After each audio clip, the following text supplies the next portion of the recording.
tsaka sari-saring prutas, santol. So tuwing umaga may mga laglag siya. So syempre tayo ay walang magawa, kaya tayo ay pulot-pulot na lang. Tapos sinong may gusto sa mga kaibigan, hindi ibigay, di ba? Na kaysa okay na okay pa siya, wala pa siyang sira. Ano siya, yung hanggang malalaki. So di ba sayang din ako kung may mga kaibigan ka na gusto mong manghingi or gusto mong bigyan, pwede naman kasi wala namang ayos na ayos pa siya, wala pa siyang kaglok-gulok, so great pa siya, di ba? So ayan yung aking pinagkakaabalahan dito sa Pilipinas. Nagpapakasawa ako sa mangga, avocado, buko, etc. Mga prutas na hindi ko nakakain nung nasa Saudi ako. So dito mo lang makakain yan sa Pilipinas. Unlimited talaga siya. O, diba? Super sarap. Tapos nagluto ako ng alamang. So, pwede na siya, di ba? Yung pang dessert, free na siya sa pang dessert. Hindi mo na siya kailangan, hindi ka na kailangan gumastos ng may mangga pang dessert.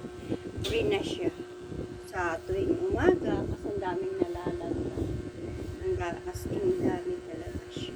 So, free na siya talaga sa matyaga lang at sa hindi maarte.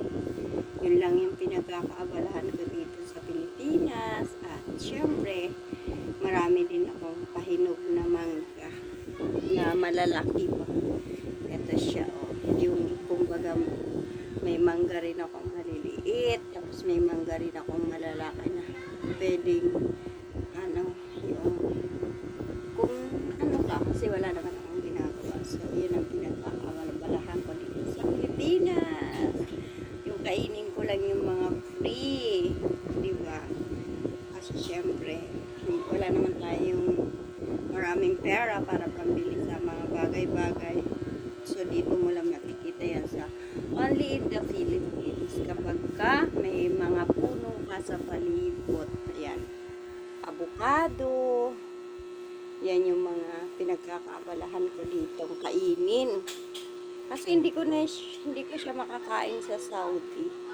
Kaya dito, wala akong ginawa kundi kakain ako ng mga free, yung hindi na siya bibilihin. So, di ba? Meron din ako mga pahinog na mangga na Indian, manggang kalabaw. So, di ba?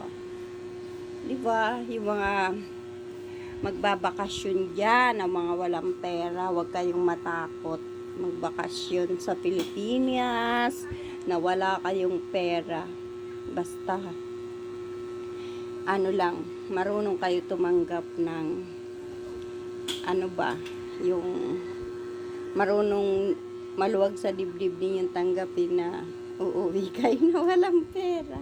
Pero uuwi kayo ng masaya, di ba? Masaya. Kasi 2 years tayong nakakulong sa bahay nasa Saudi. So dito enjoy lang, di ba? Enjoy ang bakasyon. Kainin mo ang dapat kainin, lahat ng gusto mo dapat mong kainin. Thank you for watching and thank you for support my video.